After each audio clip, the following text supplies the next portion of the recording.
Halo, saya Dimas. Kali ini kita akan membahas tentang WNI misteri menghilangnya Ruth Sitepu yang menyiarkan kekristenan di Malaysia. Berikut ini pembahasannya tentang WNI misteri menghilangnya Ruth Sitepu yang menyiarkan kekristenan di Malaysia.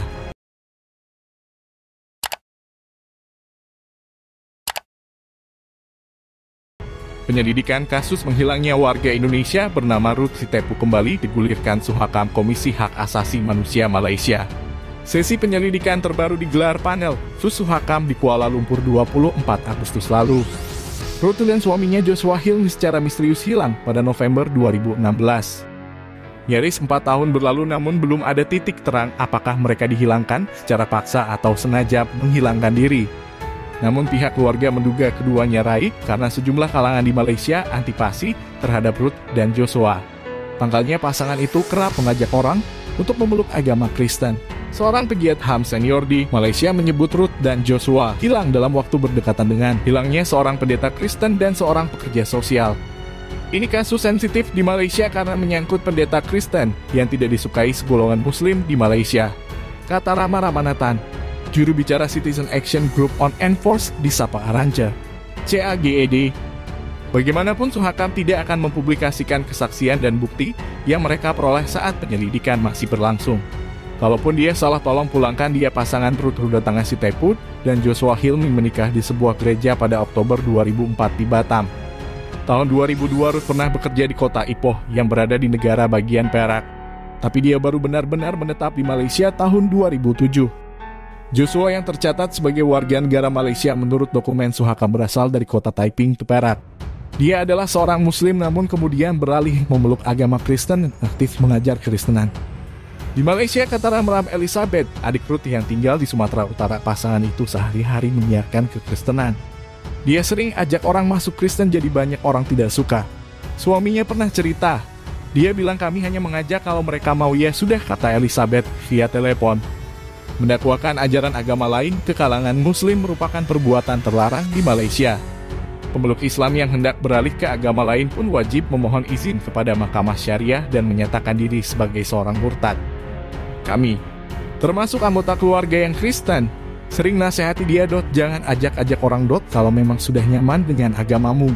Jalani saja, kata Elizabeth. Jangan terlalu mencolok mengajak orang, bagaimana kalau ada orang yang tidak suka, ujarnya mengulang sejumlah anjuran yang diarahkan kepada Ruth. Sebelum Ruth hilang, Elizabeth mengaku pernah mendengar desas-desus tentang kelompok yang besar pada aktivitas kakaknya dan Joshua. Namun Ruth tak pernah tampak gelisah atau cemas saat bertemu maupun bertukar kabar lewat telepon dengan Elizabeth. Dia tidak pernah mengeluh, ceritanya senang-senang. Dia tawari kami pergi ke sana, nanti pulang kami yang ongkosi, kata dia. Dia tidak pernah cerita kesedihan atau ketakutannya, ucap Elizabeth. November 2016, kekhawatiran Elizabeth terhadap Ruth memuncak. Seorang keponakan yang tinggal di Malaysia mengabarkan tak bisa lagi berkontak dengan Ruth. Rumah Ruth dan Joshua di Petaling Jaya, Selangor, pun tutup. Kini 45 bulan telah berlalu sejak Elizabeth pertama kali mendengar Ruth hilang. Selama periode itu dia telah mengadu ke kepolisian, bersaksi di Suhakam, dan meminta pertolongan Kementerian Luar Negeri Indonesia. Namun keberadaan Ruth tetap belum terang. Bagaimanapun kondisi Ruth sekarang, seandainya dia sudah tidak ada, yang penting kami tahu kejelasannya, kata Elizabeth. Kalaupun kakak saya salah, tolong maafkan dan kembalikan ke keluarganya karena dia masih punya keluarga. Kami sangat rindu dengannya. Jangan dihilangkan seperti ini. Dia manusia, dia punya hak untuk hidup, ujar Elizabeth. Benarkah Ruth dihilangkan paksa? Suhakam belum membuat kesimpulan soal kasus Ruth. Karena penyelidikan masih berlangsung, Suhakam menolak membeberkan kesaksian yang mereka terima. Dalam pernyataan tertulis mereka menyebut telah penyelidikan dijadwalkan akan berakhir 14 Oktober mendatang.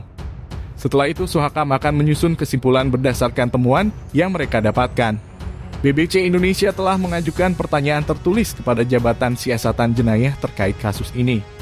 Namun Departemen Investigasi Kriminal Polis di Raja Malaysia itu urung memberikan jawaban.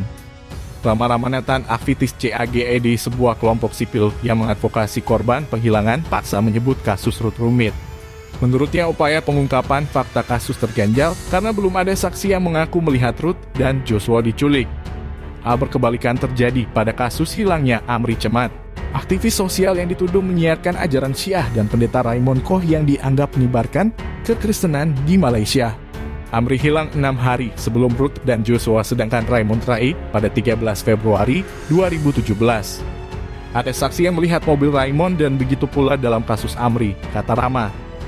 Tapi dalam kasus Ruth dan Joshua, belum ada saksi yang menyatakan melihat keduanya diculik. Jadi kita tidak boleh memastikan apa yang terjadi, tuturnya. Ruth ditipu dengan kasus Raymond Koh dan Amri Cemat. Sementara itu, pemilik rumah yang ditempati Ruth dan Joshua mengaku pernah membaca surat elektronik yang dikirim mantan Menteri Pemuda dan Olahraga Malaysia, Hairi Jamaluddin, kepada pasangan itu. Sevakumar Peace John Harris, pemilik rumah itu, bersaksi di depan panel Suhakam bahwa dalam email tersebut, Hairi mendorong Joshua untuk segera meninggalkan Malaysia. Sevakumar kala itu mengaku yakin anjuran Hairi berkaitan dengan aktivitas keagamaan Joshua dan Ruth. Namun kepada pers di Malaysia, Hairi membantah pernah mengirim pesan elektronik itu. Ia mengklaim juga tidak mengenal pasangan itu. Apa yang terjadi pada Raymond dan Amri, Suhakam menyimpulkan bahwa keduanya merupakan korban penghilangan paksa. Mereka menyebut unit khusus kepolisian Malaysia ada di balik hilangnya Raymond dan Amri. Kesimpulan itu muncul setelah penyelidikan. Walau kepada Suhakam, kepolisian membantah terlibat, baik memberikan perintah maupun mendukung penghilangan tersebut. Seberapa serius kasus Ruth ditangani, pemerintah Malaysia pada 26 Juni 2019 membentuk gugus tugas untuk menyelidiki kasus hilangnya Raymond Koh dan Amri Cemat. Kala itu, anggota, tugas, dan tenggat kerja gugus tugas tersebut diumumkan Menteri Dalam Negeri Muhyiddin Yassin. Sejak Maret lalu Muhyiddin menjabat Perdana Menteri Malaysia. Walau terjadi berdekatan, gugus tugas itu tidak bekerja untuk kasus Ruth dan Joshua. Rama Nathan berkata sebagian publik Malaysia tidak menganggap kasus Ruth sebesar perkara hilangnya Raymond dan Amri. Meski begitu, kata Rama, beberapa politikus menyebut hilangnya Ruth turut mencoreng citra Malaysia di dunia internasional. Mereka tidak membeberkan masalah ini, ujarnya. Rama berharap Sukaham dapat menemukan titik terang nasib Ruth secara independen.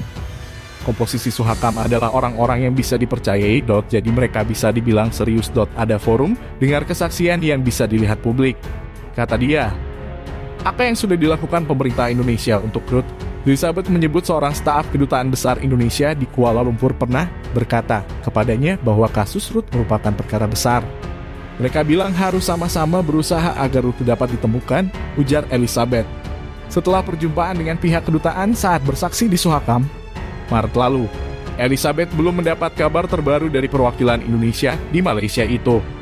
Saat dikonfirmasi, Direktur Perlindungan WNI di Kementerian Luar Negeri, Judah Nugraha, mengklaim pihaknya telah mengirim 2 nota diplomatik ke Malaysia. Dikirim Maret 2019 dan Agustus 2020, Judah berkata hingga kini Kemlu Malaysia belum menjawab nota diplomatik tersebut.